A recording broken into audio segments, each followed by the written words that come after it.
So we're going to continue with section 1.1 today. So still focusing on categorical variables. Again, just as a reminder, a categorical variable is when we place individuals into a group or a category based on something they have in common. So today we're going to focus specifically on what happens when we're looking at two categorical variables together. And when we see two categorical variables together, typically we're looking to see whether or not there's an association or a relationship between those two variables. And we can help start that discussion or help to start answer that question by creating what we call a two-way table and then looking at what we call the marginal and conditional distributions. So to start us off, a two-way table is basically just a chart that shows us either the counts or the percents of individuals that fall into certain categories. So you would have one of the categorical variables across the top, one of the categorical variables on the side, and that would create rows and columns in this chart.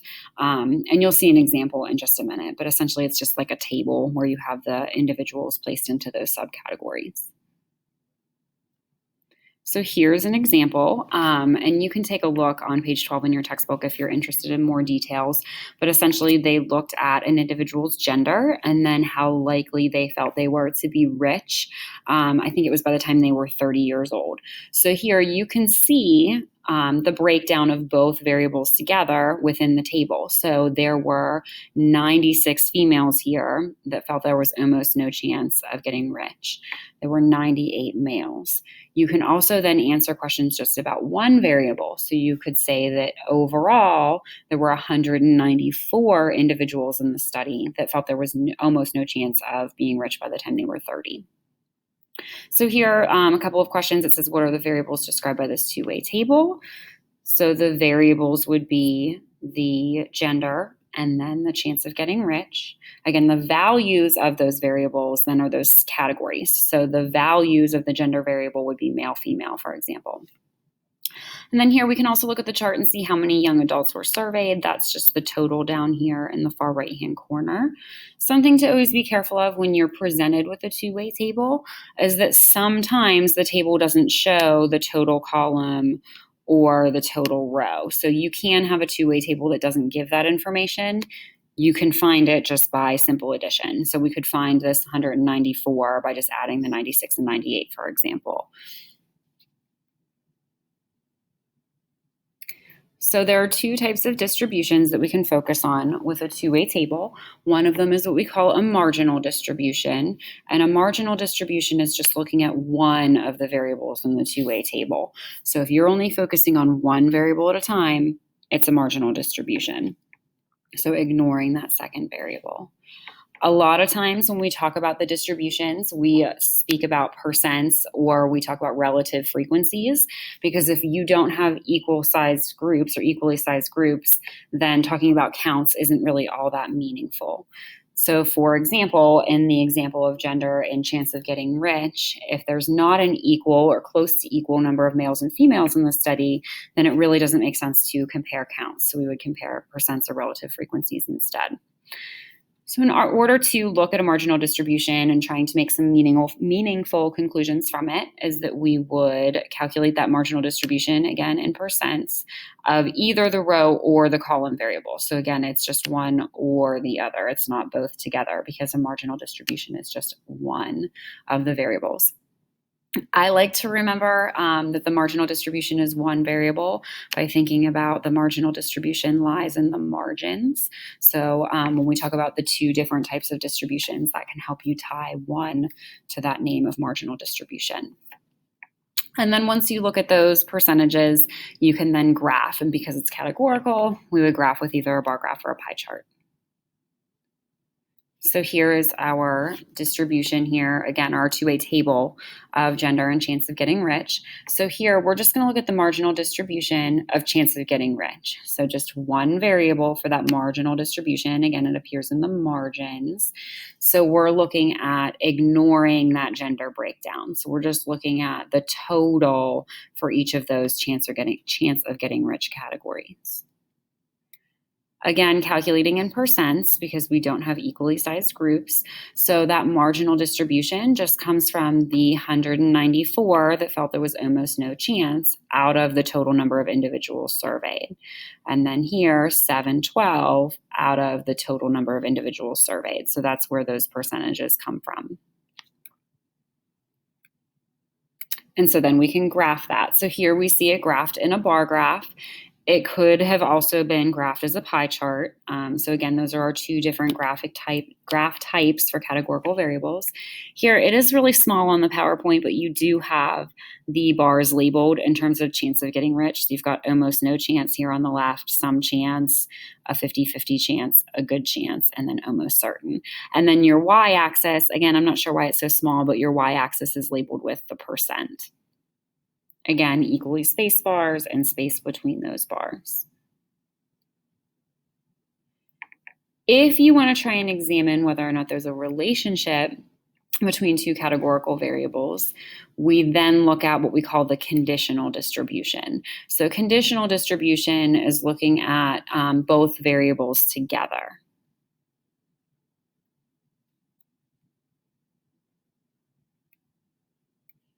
So here, when you look at conditional distributions, you're going to look at the rows or columns of interest, and it would be based on the phrasing of the problem.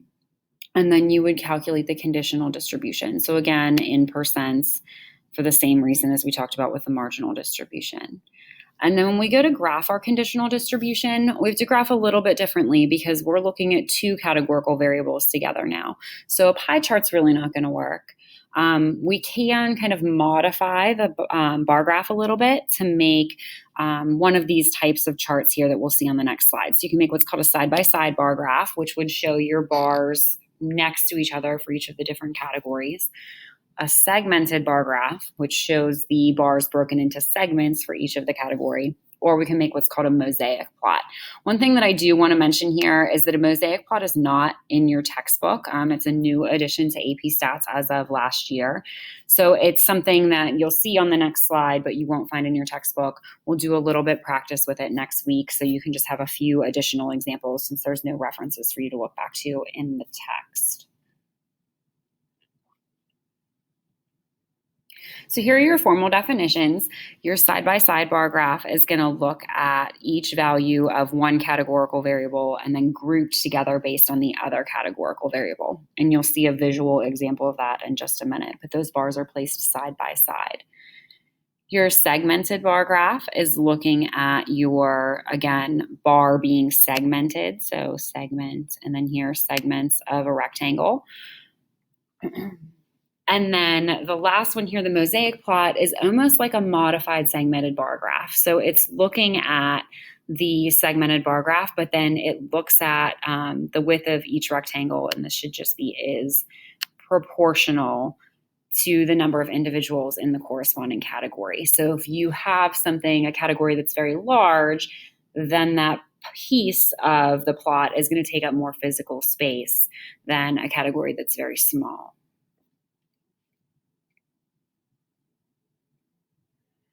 So here is our same example here. We're going to look at a conditional distribution, and then we're going to go ahead and graph in a minute here. So here we're looking at conditional distribution of opinion among the males. So you're looking at two variables. You're looking at just the males, and then you're going to look at the distribution of opinion. So we're going to focus on just these men here. So in order to do that, we're going to take the 98 men who thought there was almost no chance of being rich by 30 out of just the total number of men in the study. And then we take the 286 out of just the men, and we can calculate those percentages here. We then, because we're going to graph in a minute, can add to it the females. But if we were just asked about conditional distribution of opinion among males, if that was the question, this is your conditional distribution of opinion among males. It has nothing to do with the females in the study. So now again, we're going to add the females to it because we're going to examine this relationship. So in order to examine it, we need to look at both variables together. So here's the males, And then we need to calculate the females. So we would do that in the same way. We're going to focus on the 2,367 females, take the 96 out of that total, the 426 out of that total, and so on. So you see those percentages here. So this is what we call a side-by-side bar graph. You can see that those bars are side-by-side or touching. You here have, in this case, a bar for each of the responses for opinion. So on the far left, you have the almost no chance, you've got some chance, but probably not, a 50-50 chance, and so on. Then you also have the breakdown of gender. So you have, for example, in this bar on the far right, the 24.3% of men that were almost certain versus the 20.5% of women who were almost certain. So you can see any similarities or differences amongst the groups. Here's what we call a segmented bar graph. And so one thing I do want to point out is that you do have a key here. It's just very small. I'm not sure what happened with the formatting here of the PowerPoint, but the colors are representing those categories of opinion. So this blue over here, it says almost no chance. So you can see that these bars on the bottom represent the percentage of men on the left and women on the right who feel that there's almost no chance of getting rich. And then stacked on top of it, or the segment on top of it, because it's a segmented bar graph, is this category here for the red, which is some chance, but probably not. So one thing that I do want to note here is that it's kind of a cumulative stack. This is going to add to 100% here when you get to the top of the y-axis.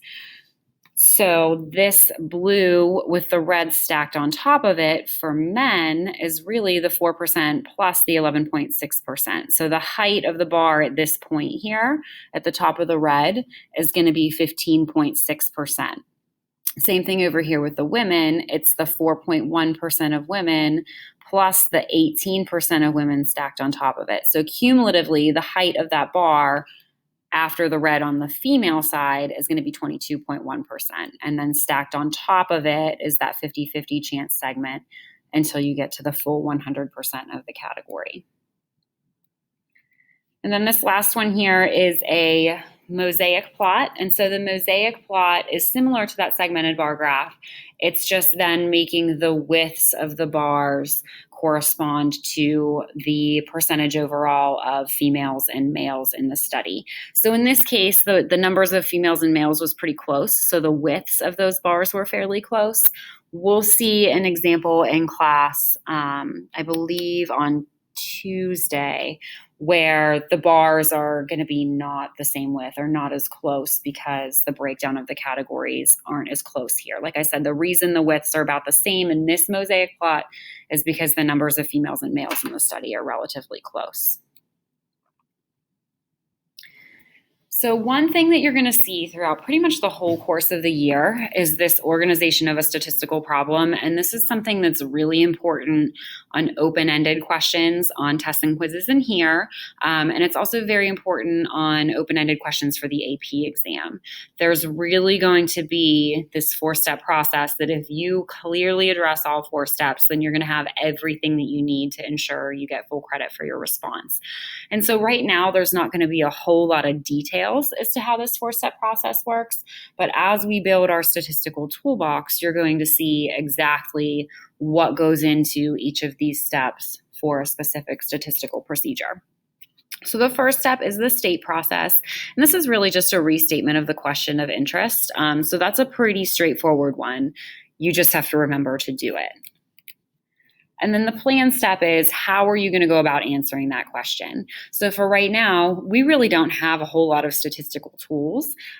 We might just say, we're going to collect the data and we're going to make a bar graph, or we're going to look at a two-way table and examine the conditional distribution. We will have more statistical tools to choose from for this plan as the course moves forward. And then the do is that you're actually going to do what you planned to do. And then for the conclude is that you're going to look at your do step and see what you can claim based on that data. And so here, the one thing is that it's in the setting of the real world problem. So something that's important to make sure that you're always including is the context. So you found this percentage or you found this number. What is it telling you in the context of the problem? So overall in section 1.1, we learned about categorical variables, and then we talked about how we can graph those categorical variables. So again, using pie charts or bar graphs. If you're examining two categorical variables at a time, we look at that data in a two-way table, and then we can examine that data using either a marginal or conditional distribution. Again, the marginal distribution examines one variable at a time, conditional looks at both together or one under the other. And if we're looking at specifically conditional distributions, so two variables at a time, that's where we can make the side-by-side bar graphs or segmented bar graphs, or again, those mosaic plots. And we'll look at those again next week. If you want to look at the association between two variables, that's where you're going to compare the conditional distributions. And we'll look at that in a little bit more detail next week as well. But essentially, if two variables have no association, so one's not influencing the other, then you should expect those percentage breakdowns to be pretty much the same. If you do find evidence of a strong association, so if we saw very large differences between the men and women, for example, in the example from the notes today, that doesn't necessarily mean that one is going to cause the other. We will talk about these as we move through the year, but a lot of times your associations might be influenced by other lurking variables. So here, this term lurking is something that we see. So is there something else in the background that could be influencing that relationship? And then again, just introduction to that four-step process. We'll focus more on that as it becomes more appropriate, but just knowing that when we do these open-ended problems, we're really looking at that full process. So what's the question asking? What's your plan? What did you calculate? And then what can you conclude in context? So your homework for today is this page 24 assignment here. Again, you can complete that, take a picture or scan your responses and submit that through Schoology. We will discuss those answers in our next virtual meeting. So any questions that you have, we can talk about then. But if you do have questions in the meantime, feel free to send those via email. And then also for homework this evening, I want you to complete this survey. It is linked on Schoology of just your favorite elective and your favorite core subject. You are limited to what you can select from. So there's, I think, 5 electives, and then just math and English is the core subjects. We'll use that data next week to look at whether or not there's an association between the two variables. And again, just like I said before, this optional Khan Academy is strictly optional, but if there was anything in today's lesson that you are uncertain of or just would like a little extra practice with, that's a good resource for you to use. Okay, we're going to take a look at this scenario here where we have two hospitals and we just want to examine their survival rates. So here we've got hospital A and hospital B, so we can see how many survived, how many patients died out of a total of 1,000 at each hospital. So part A just wants us to calculate the survival rates at each hospital. So if I go down here for hospital A, there were 800 out of 1,000 patients that survived. So that would be an 80% survival rate. For hospital B, we had 900 out of 1,000 patients. So that would be a 90% survival rate. And then it says which hospital saved the higher percentage of its patients. So that would be hospital B with 90%. So then here we are breaking down into another variable. So a second categorical variable here. Not only do we have the hospital, but we have the condition that the patient arrived in the hospital. So they either arrived in fair or poor condition. So part B just has us convincing ourselves that the totals match up. So really that if we took the 590 plus the 210 that survived at hospital A, it matches the 800 here. And then if we take the 870 plus the 30 that survived at hospital B, it matches the 900. And then doing the same for those that died. So the 200 comes from the 10 plus the 190, and then the 100 from the 30 plus the 70. So those counts match up. Part C wants us to look at just the patients in fair condition, and we want to compare the survival or recovery rates for the two hospitals. So here, for the fair condition at Hospital A, we had 590 out of 600. So for Part C down here, Hospital A, 590 out of 600. So that's going to be a relatively high survival rate for the fair condition patients. That works out to be about 98.3%.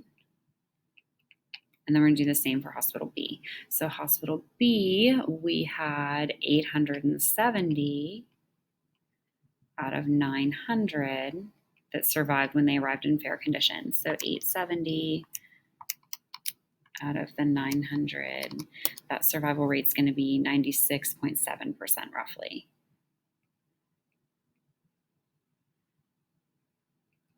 Squeeze that percentage sign in there. Okay, so the fair condition patients, Hospital B, whoops, see if I can erase that here. Hospital A had a higher survival rating. Just erase that whole thing. Okay, so that was 96.7 over here. So Hospital A had a higher survival rating. So now, if I take a look at Part D, so we're looking at just those in poor condition, we want to compare the recovery rates for the two hospitals. So similar, but we're going to look at this poor condition chart here. So from Hospital A, it was 210 out of 400.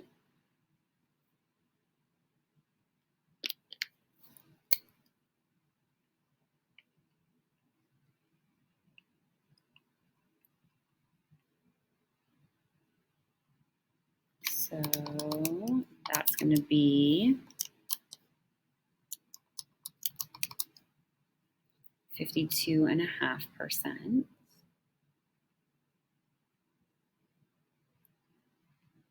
And then for Hospital B, if I look at the poor condition,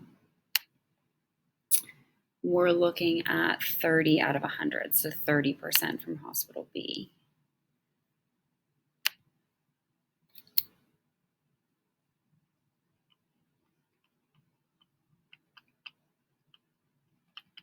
So here, Hospital A survived or had a higher percentage. So here, just looking at what happens, Hospital B had the higher overall recovery rate initially, but then when we looked at the breakdown of patient condition, we see a reversal of those roles. And so that reversal of those roles is what's called Simpson's paradox. So I'm going to scroll back up here to the top. That's the title of the worksheet.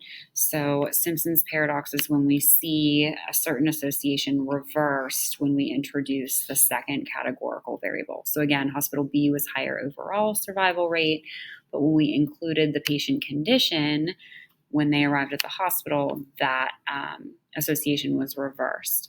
And so why might we be seeing that happen?